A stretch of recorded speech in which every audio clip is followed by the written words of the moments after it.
A clear but unspoken cultural divide takes us down a path of pain, deceit, greed, and the power of illusion in today's tale. In a South Korean society, we are introduced to the impoverished Kim family who day by day struggles to make ends meet. Through elaborate planning, whether it be by false qualifications or even false identities, they slowly, one by one, integrate themselves with a very wealthy family known as the Parks. Through the illusion of being wealthy, we soon learn the lengths some people will go to improve their own lives. And because of that, their deception gets thicker, causing the inevitable divide amongst the two families, paving the way for a violent and bloody conclusion. Today, we do a discussion of sorts on a film that won an Oscar for Best Picture, Best Director, Best International Film, and Best Original Screenplay, as well as numerous other awards. It is Bong Joon Ho's 2019 masterpiece, Parasite. This is a Comic Talkers production, and you are listening to a maybe check your basement once in a while to make sure random people aren't living it edition of Just for Flicks.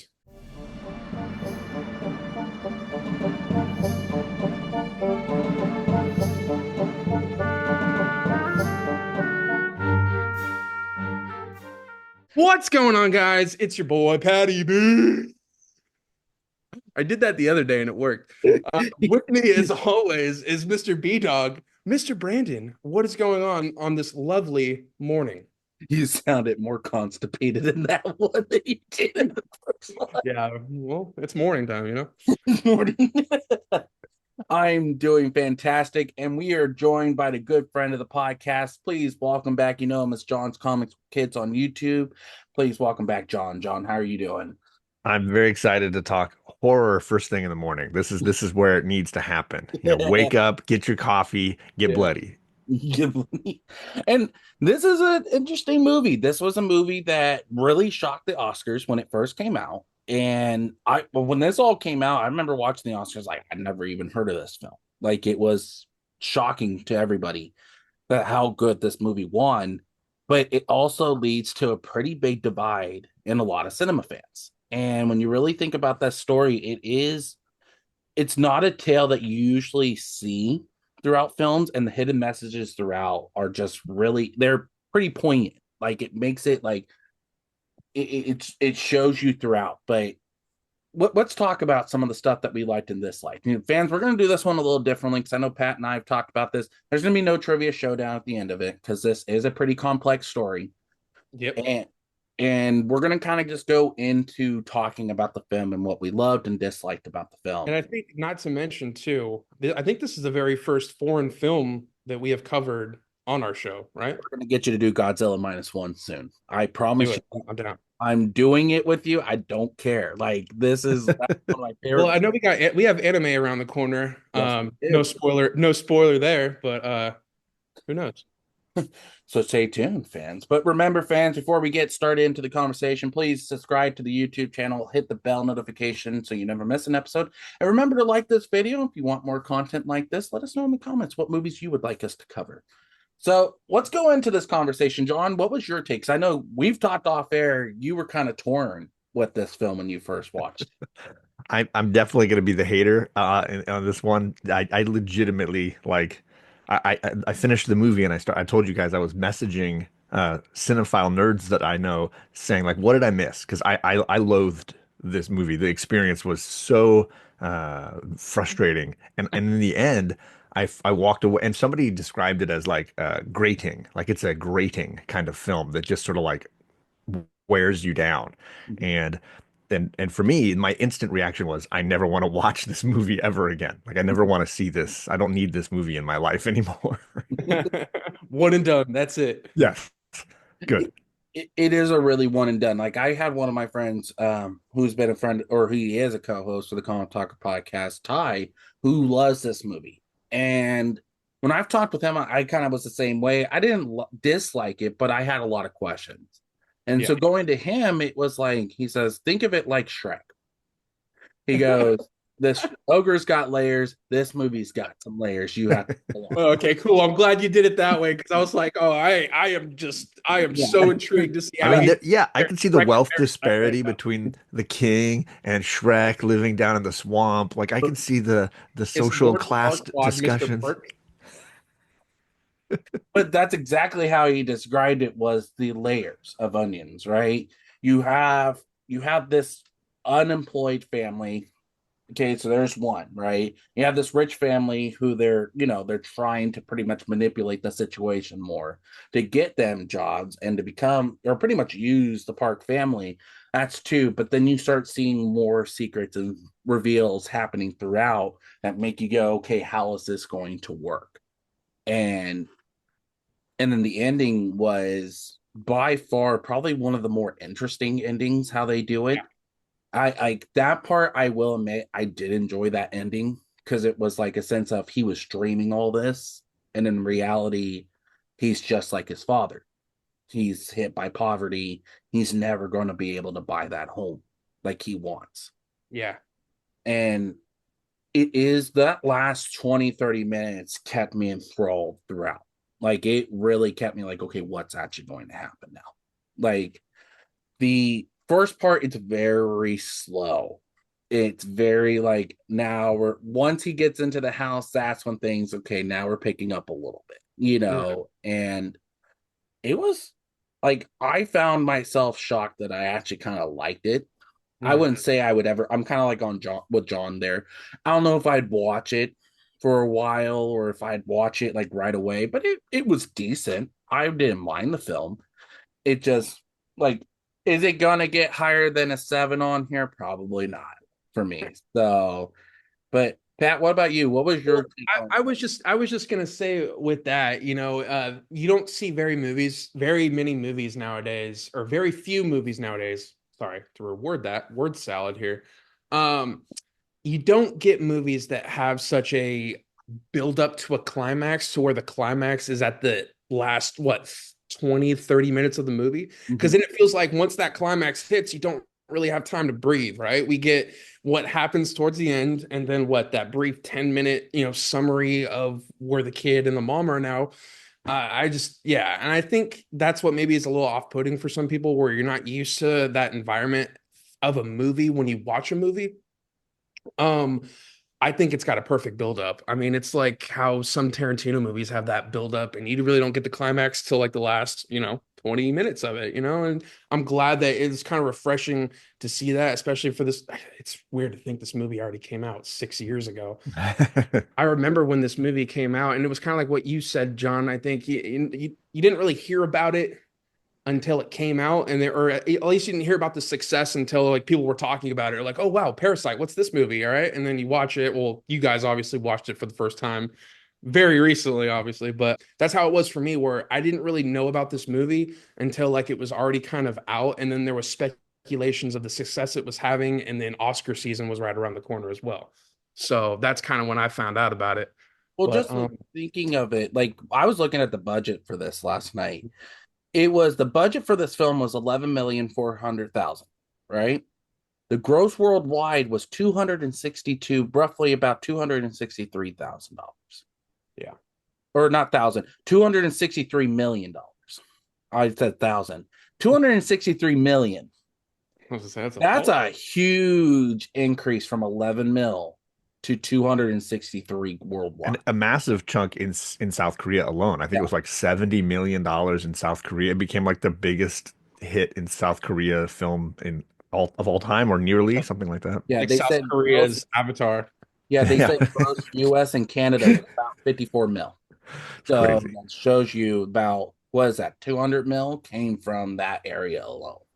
And a huge hit at the Cannes Film Festival because that's when I first heard of it. I've those Yeah. nerd friends of mine that are obsessed with foreign films and such. They're always telling me about the movies that are hitting at Cannes and the ones to watch for. And this one's coming on. And this one was a big noisemaker at Cannes and created a ton of buzz. Yeah. It really like it's like I said, it's more like for me, the Oscars kind of shocked me at how much this won. And this is this wasn't the like it was the start of COVID, so they still had a ceremony for the Oscars because it wasn't the next year, because the next year was I can't remember what one, but that was when they were limited to who was there and stuff like that. Parasite was really the first big one that I was like, oh, okay. Like I love the director in this. Like the director, I do feel did a really good job. And now he's coming out with more stuff like Mickey 17 soon Yep. and all that. So it does Mickey 17 does have my intrigue just to go see Yeah. it. But Yeah. this I've never felt like he's missed on any movie he's done. But yeah, this one's kind of the first time where you're questioning, like, it's like John said, it's like, you want, like, for me, it's like, I kind of want to hate it because it's one of those movies that it gets you, it gets you thinking, which is the best part of it. That's great for a movie if it gets you really thinking about things. But the Hmm. thing is that slow build, and again, it leads to something big with the reveal that you find out, but it's so slow. Like I almost dozed off within the first hour because of how slow it was. Yeah. It really dragged for a Well, I while. think it wants to set a background for especially the Kim family, right? To kind Yes. of see what they go through and what they're living, like, the level of poverty that they're living at. And then it gives that time to, explore the Park family, and then you kind of see how that gets intertwined, obviously, through the movie. But I love how it really just sets it takes its time, it sets the boundaries, it sets the tone, it gives you kind of an understanding for each character. I know we'll probably talk a little bit about characters going further down the episode, but I mean, the sister in the Kim family is one of my favorite characters in this movie just because she's a boss, man. But yeah, I think also, I mean, I was going to ask with you guys have issues with kind of following with subtitles and stuff, trying to make sure you get every little piece of dialogue, making sure everything makes sense and how you watch it. I I think I don't. Okay. like that first hour, again, it was you had to read to understand what was going on. Like Yeah.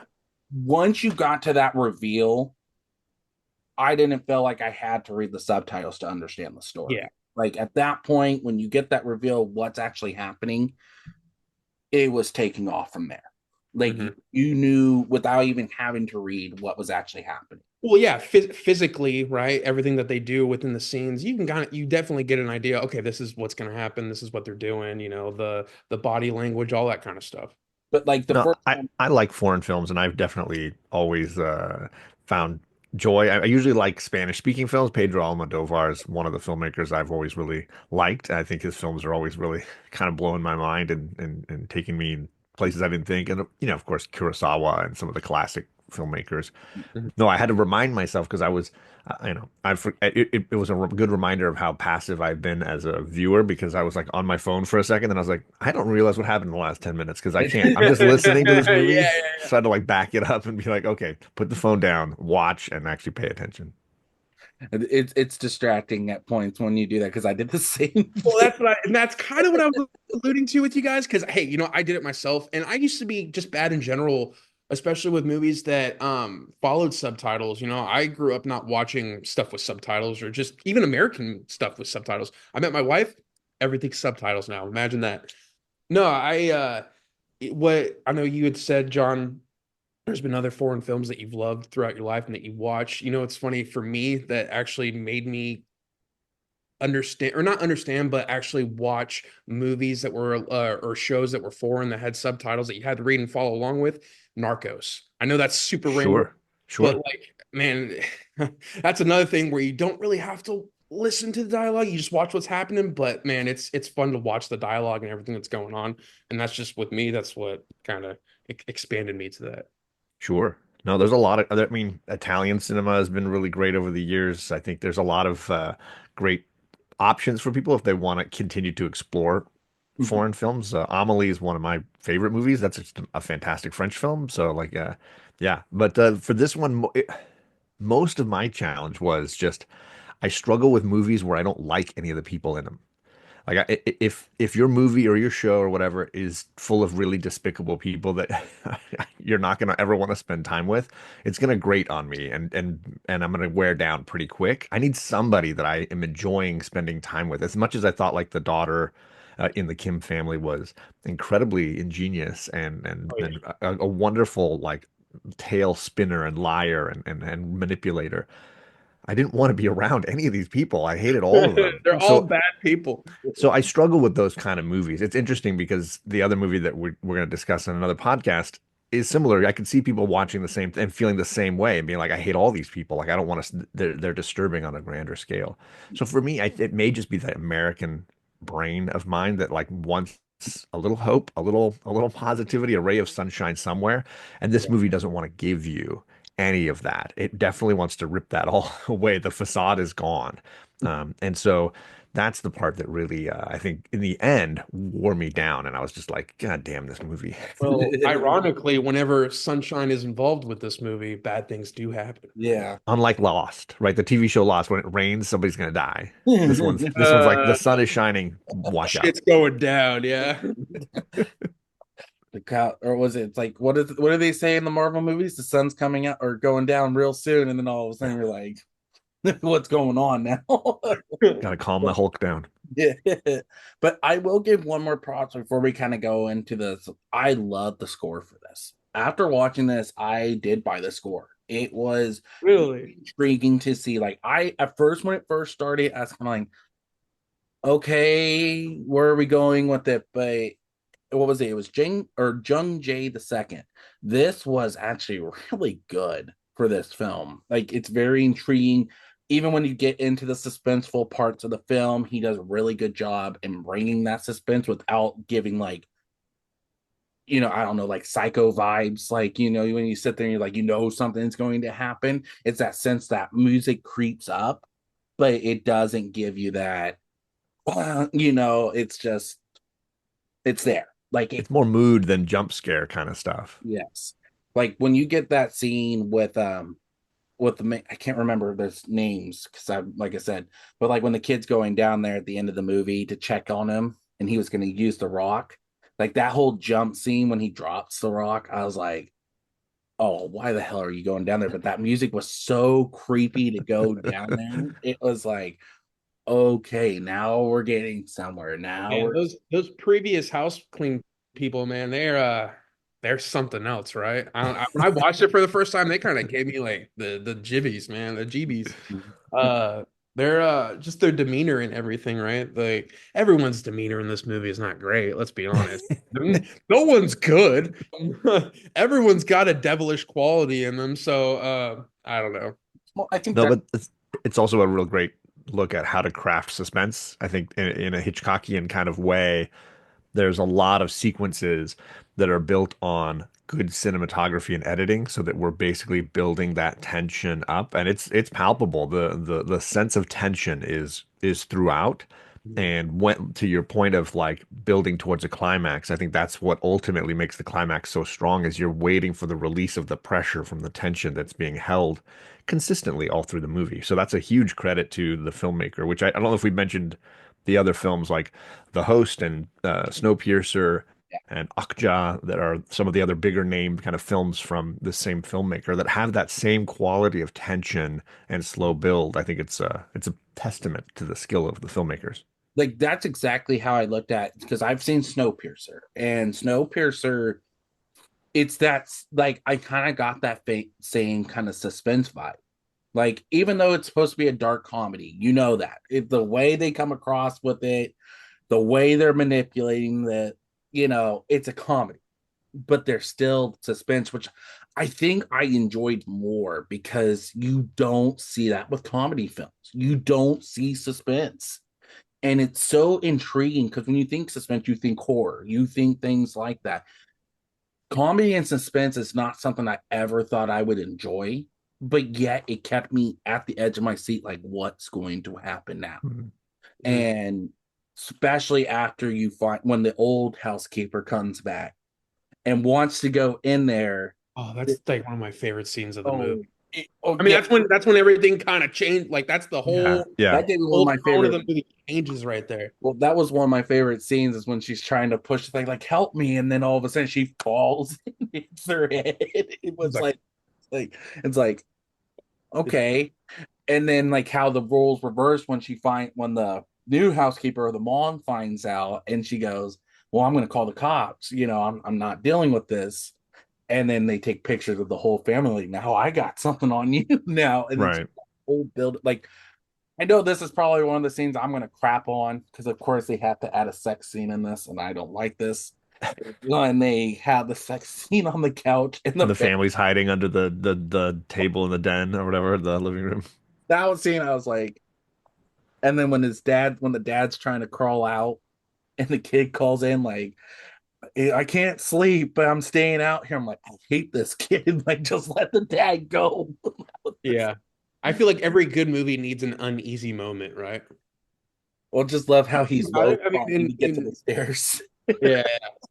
Or it seems like every good movie has one moment that you're like scratching your head at, right? Or you wish that Because it keeps you guessing. You don't know what's going to happen, right? Otherwise, it's predictable. Otherwise, the film doesn't offer any the sense element of of, suspense. yeah, the concern or what have you. You mentioned something, Brandon, that I've heard, but I hadn't considered on this level, which is that some people would view this as a comedy because maybe that's central to my strong dislike. This movie did not make me chuckle, laugh, Yeah, anything at any point. I found this movie unfunny right. because, and it may have just been that I was so frustrated with the characters and so invested in their struggles that I was like, this is a tragedy. This is not a comedy. So for me, maybe it's a cultural divide thing where I know this is considered a comedy in South Korea and that people probably laughed at it the same way we might laugh at Meet the Parents and the struggles of Ben Stiller as his, falling, down and burning the house down in the same kind of way. Like for me, I watched this in constant dread and constant worry. There was no release to that pressure. It was consistent all the way through. There was no, even when she does her pratfall and falls, I was just like, this is horrible. Like, I can't laugh at this. This is a tragedy. You know Like, what I mean? And so it may have just been a mindset for me going in that I was, the first time I watched Meet the Parents, I was in Ben Stiller's shoes and I couldn't laugh as much at it because I was like, this is horrible. I feel so bad for this guy. And the second time you watch it, you're able to stand outside of him maybe and be able to watch and be like, oh, what an idiot, right? Like maybe there's that element of rewatchability that it would feel more like a comedy and you could distance yourself from what's happening as opposed to be invested in it. well, there's another thing we've talked about in horror that a lot of people, when you really think about it, and this is kind of on that same motion when we've talked about Midsummer. Midsummer was viewed as a comedy. It was, and the main country. So no, for us, it's horror. We Yeah. horror story. But I believe it was. I can't remember this. For women, Yeah. Well, it was no. It's not so much that, but the location of where it's supposed to be set. okay. I I think it was Denmark. I can't remember exactly. It might be there too. I I can't think remember the it's exact. like somewhere in Sweden, I believe. It's But, been a little bit since I've seen it, but I'm pretty sure it's Sweden. but a lot of people I was reading on this, a lot of people viewed it as a comedy. A lot of people did not view it as horror. And for us, yeah, it's horror to us because it's that what's going on here. And this was a dark comedy. It wasn't, I don't feel like there were a lot, like I agree with you, John. There wasn't a lot of laughable moments in this film, No. but it kept you intrigued because you're kind of sitting there going, huh, interesting way to do this. Satirical in some way. Yeah, but it's Yeah. not like it's not to the point where you're laughing out loud or doing all that. It's a scene that there's scenes that kind of get you like kind of kind of thing. But even then, it's like they're setting it up purposely this way because it's still. I think that's what makes it so. How do you say this right? Kind of relatable, if that makes sense, without having to have those out loud moments where you're laughing. I think that suspense and that worked so well with each Mhm. other that I'm like, I kind of like that. Yes, Pat, you heard me right. I said I like a comedy that has a little bit of suspense and in the process of it, but not where it's all like right there. Well, and I think I appreciated the satire from the cultural and class discussions that it was trying to have, and I think that was the element that I may have appreciated most of all was the commentary on the haves and have-nots and how often you can paint one or the other as despicable. Oh, those awful rich people, oh, those money-grubbing poor people, and instead this was like, no, everybody can be despicable. Like anybody can be. You can view them all and paint anybody with this brush, but it had a view of the disparity, right? The epic disparity going on between these two families, I thought had a lot of impact on the, the current state of the world these days. And I thought that was a very interesting commentary that I really enjoyed as far as subtextually and, metaphorically, there was a lot of good things going on. Well, that's where I was reading too on some of the trivia because I read the trivia before going in just to kind of understand some of it before I went in. But that's what they were saying about Kiwoo's job as a tutor Yeah. because I was reading and I have it right here that Bong Joon Ho or Joon Ho realized that sadly the job is the only way that families from two extreme ends of the class spectrum in South Korea can cross. And I thought that was kind of interesting to see because I was like, because at first I was like, tutor, like why would that matter? But again, that's our cultural differences where we don't see that for us per se. But it's that sense of, that was actually kind of interesting to see. And then you have the art therapist come in, and then you have the new driver come in. It's a It's clever way to integrate everyone, right? fantastic. To integrate those classes, like you're saying. And who or he has such an amazing way to bring it in. He has in every movie I've seen, we've seen Snowpiercer and how he brings it in, and even though there was source material on that with the comic, it was still a different take on it. And it was really more, I felt myself, I've read the comic Snowpiercer and read this, and I found the movie more interesting at points. Like it was more intriguing. And to have that with Parasite, it was like he did very clever things to make you understand the situation and make you understand like that whole scene when the guy escapes the basement at the end and offs people. Classic knife fight. Yeah, classic knife fight. This scene really kind of like when you see the dad try to like tell him throw them the keys because he only cares about his son at that point. Oh Which yeah, again, any family would be like that. And I yeah, hate yeah. that.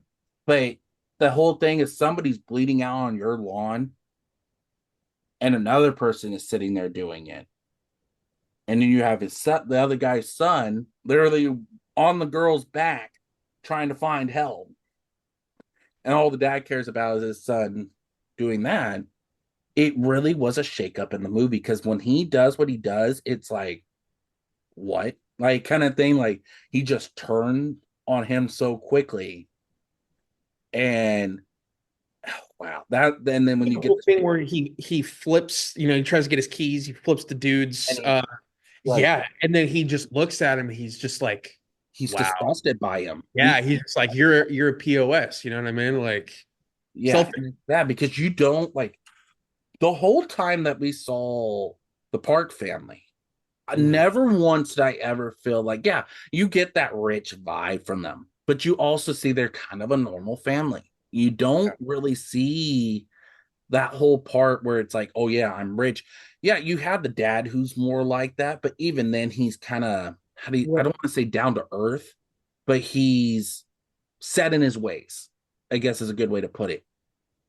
But like even the car rides home, it's like out of the two parents, you think he's the one with his head on his shoulder more than the wife. No, Mhm. like if the wife did that, I can understand that.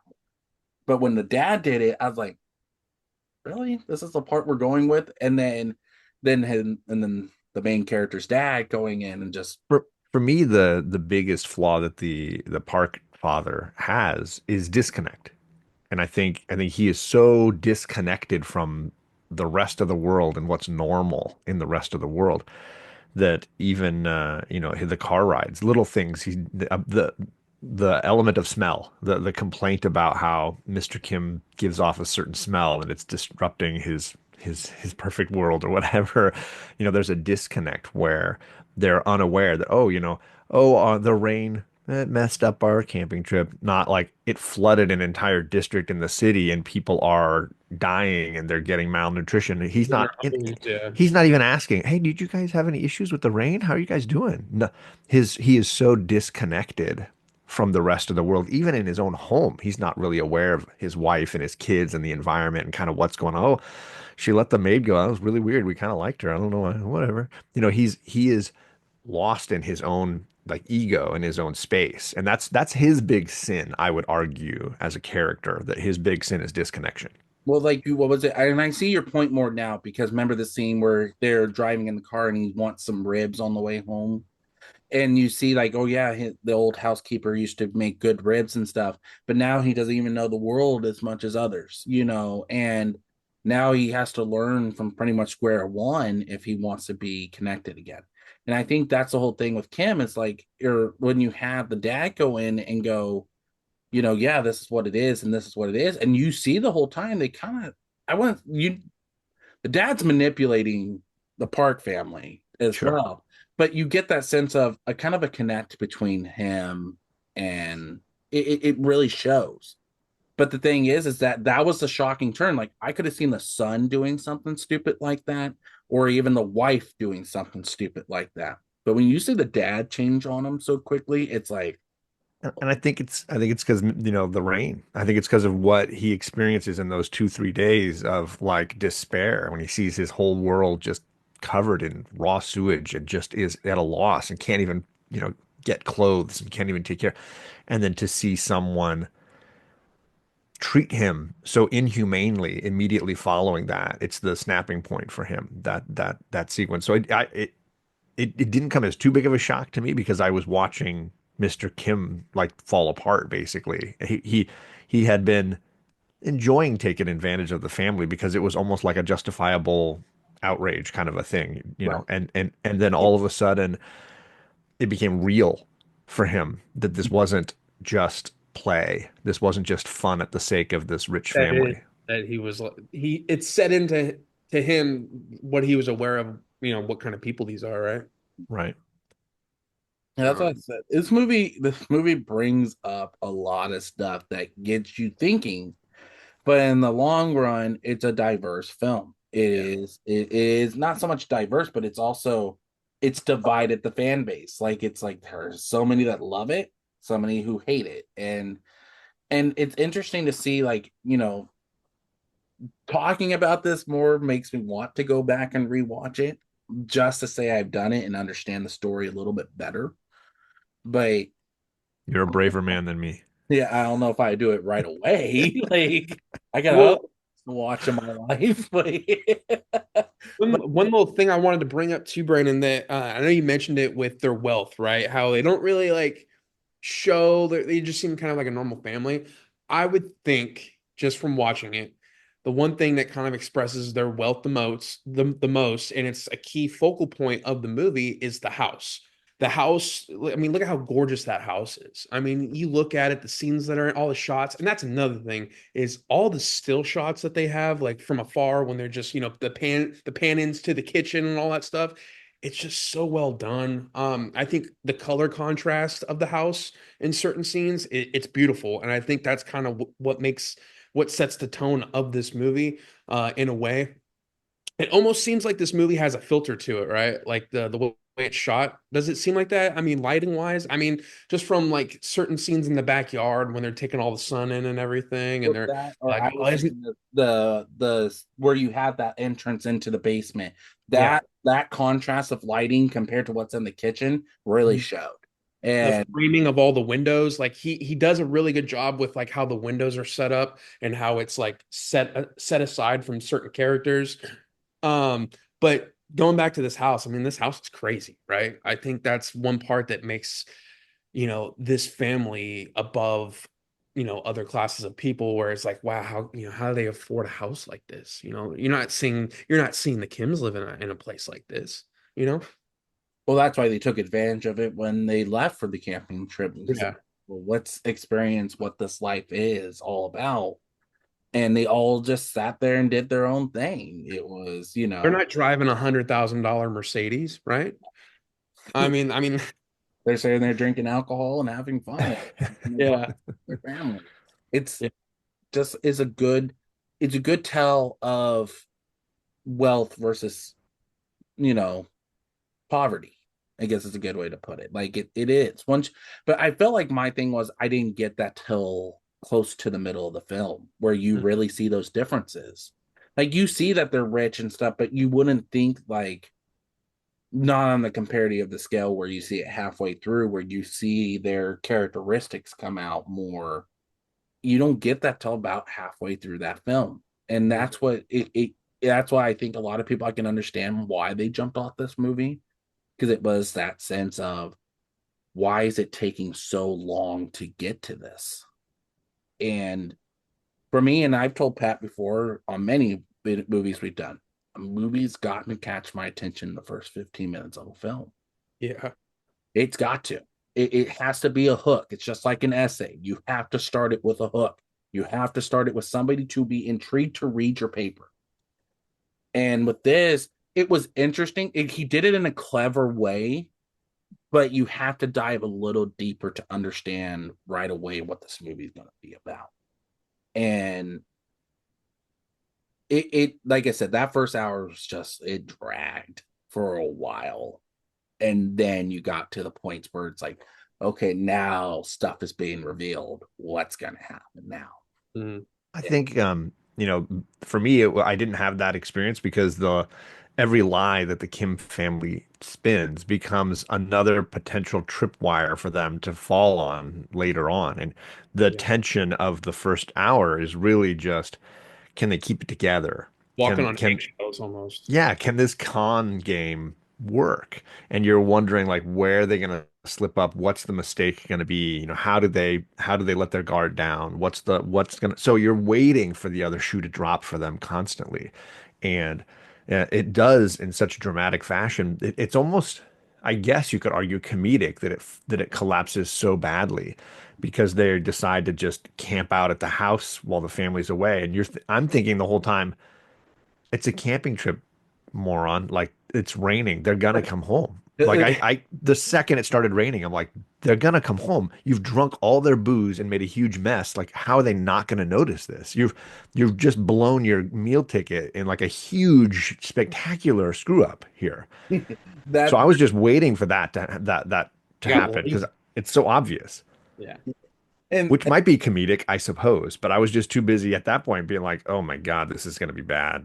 Yeah, you're like theoretically this isn't going to work out for No, them. no. during that scene too is when you get the whole old housekeeper coming in, and the big secret's revealed that her husband's living in the basement Sure. home.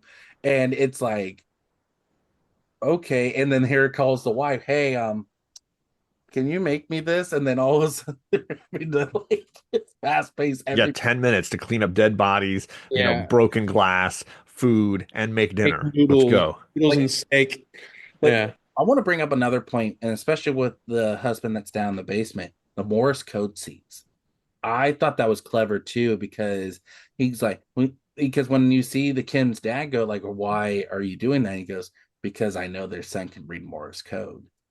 And when you see him in the tent sitting there just writing down notes, it's like, I wish they would have did more with that, where he would have been the one revealing that something's not right about the Kim Well, family. there's a lot that they don't explain. Like that's what's kind of, I don't know, to me it's cool because I like that. I like the unexplained stuff that's never explained. Like the whole love affair between the Kim's son and the Park's daughter.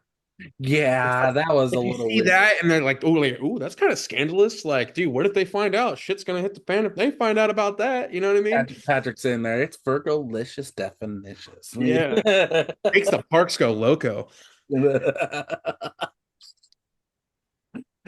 Don't call. Yeah, I mean, I love a filmmaker that trusts you to put pieces together for yourself that is not gonna spoon feed it to you. And there's definitely pieces of that where they respect the audience enough to let them try to figure that out for themselves. The idea that he's down there doing the lights every time Mr. Park comes home, and the lights come on up the stairs, and you're like, oh, that's just a cool little thing at the house. No, no, no, no. There's somebody like manually do, and again, it's part of that disconnect, not even realizing that something you might enjoy and appreciate in your life is done at somebody else is doing the work, and you may not appreciate that person who's doing the work. It reminds me of The Office when when Dwight leaves the office and like the plants all start dying because Yeah, nobody realized he was watering all these plants in the office, right? It's like the same kind of thing. Mr. Park doesn't, he takes for granted the fact that the lights follow him up the staircase when he comes home. He's not aware of what goes into that and the I don't know, the trauma built into it almost. Well, like, disconnect. and Good. and another part too, I want to bring up too is like when you get the reveal, and I know we bring this up a lot, and the fact being that the Kim family actually realizes somebody's lower than them, and to have that moment where you see that, it's like, holy crap, that actually made them think a little bit because even though they do what they do, they still have that sense of regret that maybe they should do something to help them to bring peace. And then you see that's out the door because the wife is gone at this point. And then, yeah, the guy wasn't going to take that and pretty much stirred up all the crap that ended up happening near the end of the film. It's very intriguing to see that because then not only do you see, like we said, the son becomes pretty much the father in this case, the father also becomes the Ken's father becomes what that guy was in the basement. Now he's hiding. He's Now taking his role over.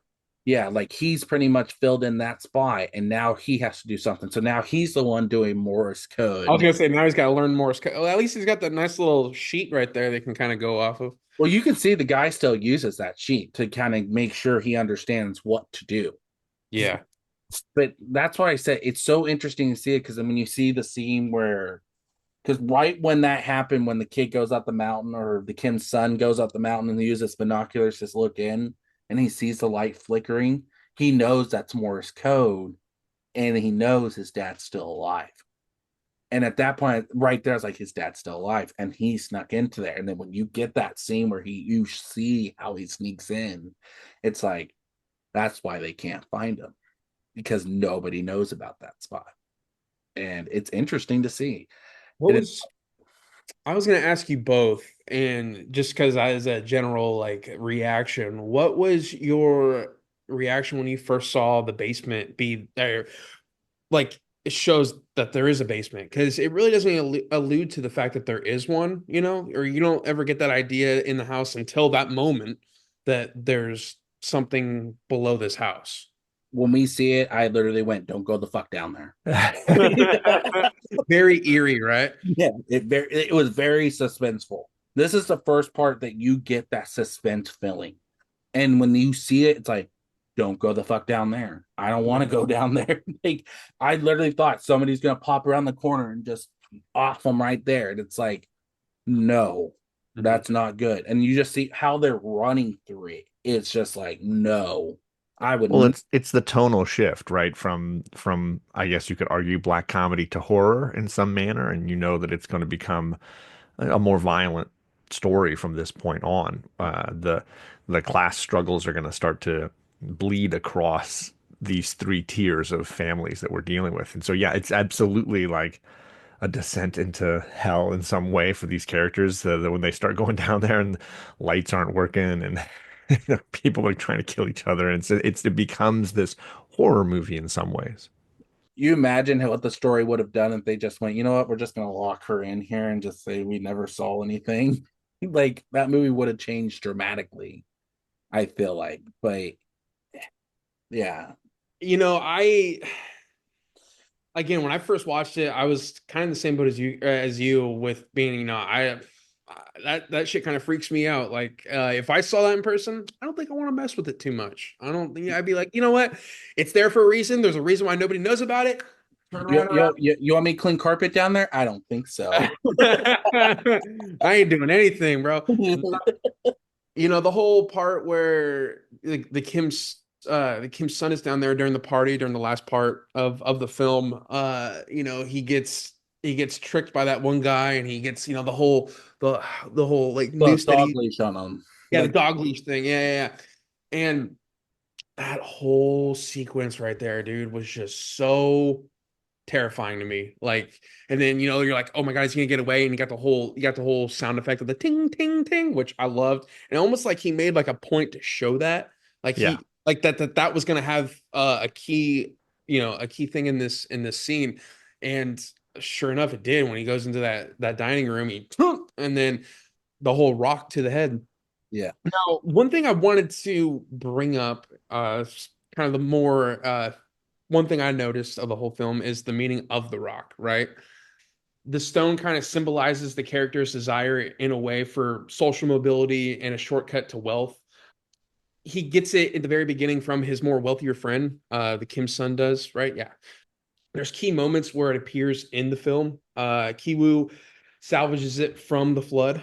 He brings it to the Parks mansion to kill the couple who is blackmailing him. Ultimately, the rock is used obviously as a weapon, with the people that are down in the basement. And then I kind of like towards the end of the film, after everything that's happened, Kiwoo puts it back in a river. It's almost like it had like this full circle moment that it was, I don't know, to me it kind of seemed like it was too obvious what that they were trying to input that because it seems like it does have a key significance throughout the whole Oh movie, yeah. right? Oh yeah. Yeah, man. I just that was one thing I wanted to bring up. I just thought it was kind of a niche little thing with all the little niche little things that are put in this movie. It seems like little details and whatnot. But yeah, man. So No, it's a wonderful symbol for the class disparity and for the struggle of upward mobility and the way that it impacts across all three of these families. And then yeah, the cycle of it going back into nature again. Yeah, there's a lot of really great symbology to it. yeah. Like, well, even like in, and I agree, like the rock, and there was something else in the scene that kind of made me feel like that from the beginning with the poverty was the medal on the wall, the Weiss medal for her shot put, because it's again a thing that was so big for her life, but yet everybody tends to forget about stuff like that in the long run. It's Hmm. very powerful to see stuff like that because it's like the way I took it was like a medal for like the Olympics or something you would see like that. And again, she was at that point, you're kind of like a national hero if you get something like that. And yet, look at what happens. You're just back in the slumps once again. And that's just how life is. And it shows right there that part.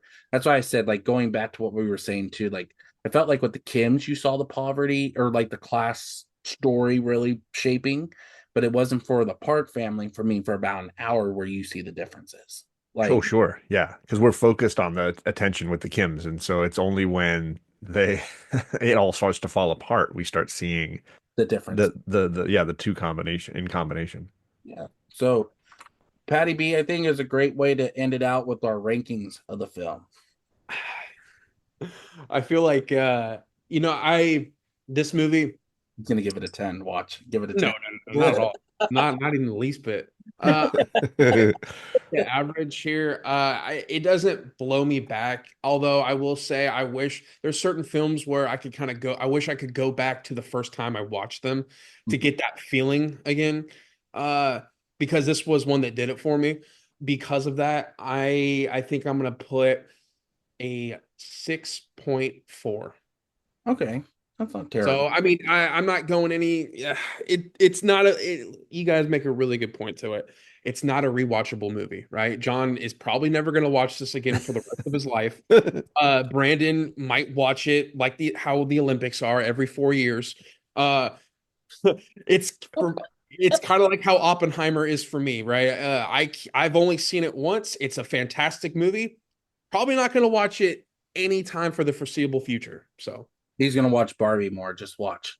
I mean, it's a rewatchable movie. It I'm just gonna is say a rewatchable It's kid film. friendly for people that have kids. Who for doesn't sure. want to watch Barbie?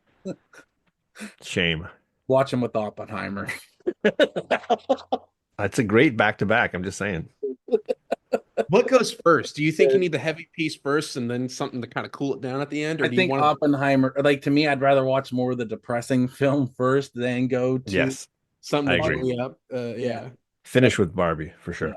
I mean, like I've done that before. Like when you watch a movie like Super 8, right? When the movies were coming out, and Zookeeper came out the same week, so I went and watched that, and then went and watched Zookeeper, and I was like, "Oh, I'm laughing at this. This is pretty funny." And then watch a depressing movie before. I'm like, "Oh, I forgot all about this depressing movie. Like I don't care Yeah. about that." No. Now, John, where do you rank it? I'm tempted to do a 2 or a 3. Like it's really low for me. Like I can appreciate the thought that went into it, the cinematography and the acting is all really great. It's despicable people being despicable, and after a while, it's just so painful to watch. Like which is the purpose, I imagine. But I got none of the joy comedy side of this. It was it was just the depressing side of it, and in the end, it was a little too real, I guess, for me in some ways, and I just yeah, did not enjoy it. So your final rank? I'll go 2.5. 2.5. I'll Okay, you'll split put the an F difference. on it. F for fantastic, right? There it That is. might be one of our lowest ratings for a movie on this podcast, Yes. especially for one that had such success Yeah, at the Oscars or just in general. I mean, it had so many other awards. major accolades for sure. Yeah. Yeah. So Well, it was the first foreign film to ever win Best Picture, and it And I was. think I intentionally avoided it, knowing that this would probably be how I'd feel about it, because everything I heard about it seemed to imply that it was this kind of heavy, powerful, somewhat depressing look at class divide and that it was had elements of horror and graphic, it was thrown into that like body horror era kind of stuff. And I just was like, I don't want anything to do with any of this. So, how I'd rank it, I'm actually gonna go a little higher than Pat. I won't go too far. I won't give it a 7, but I will give it a 6.9. I do like the cinematography in this.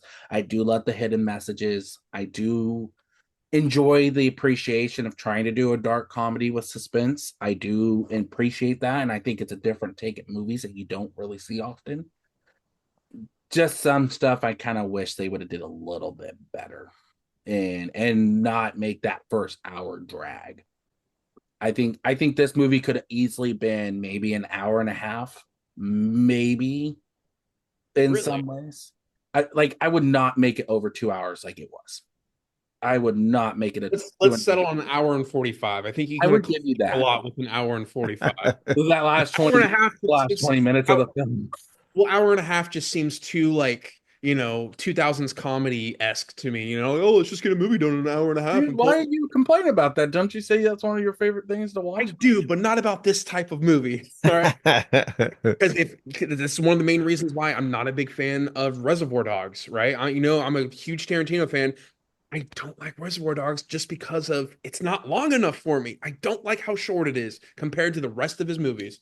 I mean, if you're gonna have, I get it, it's his first movie, so there was, probably doing a lot of tweaks here and there, and yeah, it is what it is. I'm just saying that's one of the reasons why I don't gravitate towards that movie as much as the longer movies. So when you have a more serious story like this that needs to be explained in depth, I think grounds for it being longer.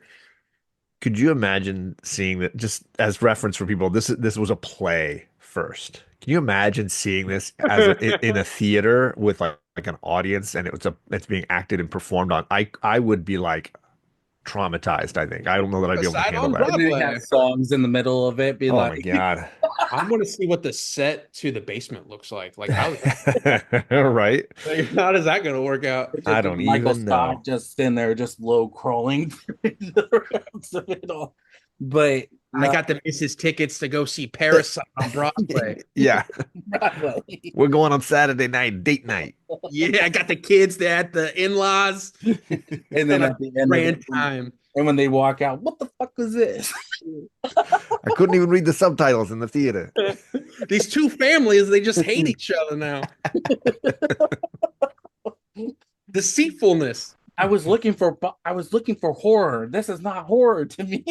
I thought there was going to be a joke here and there, and then all of a sudden, just people start pulling out knives. You got homeless people in basements. I don't know. You get that sense of it's like, why is Robert De Niro in this? This is not good for. I hear they're actually trying to make an English language version. Oh, I don't know how you'd pull that They off. If it won't wins do it. Best It's a Picture, it's whole kind of like one of story. those things you just leave it alone. Well, it's one of those things like if you do that, you're going to have to change so much because for us, we're not going to relate to it if it is an American made film compared to being a Korean film where their culture, I think that's also maybe a differentiation too, is that their cultures are a little bit different than ours. yeah. And so if you do it, you're going to have to change a lot in that film to make it relatable. And that's what I said. I think this is a great way to go out on Parasite. Fans, let us know in the comments what if you love this film or if you don't like this film. Let us know. Do you feel it's worthy of its best picture win? We want to hear those in the comments.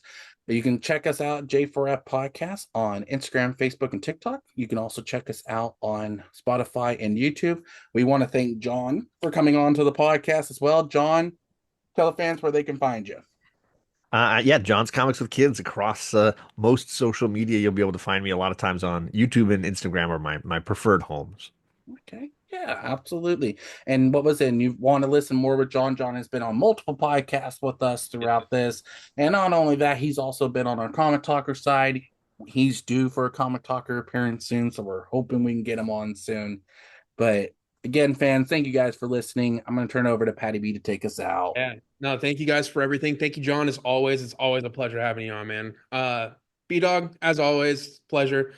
And remember, we do it just for flicks.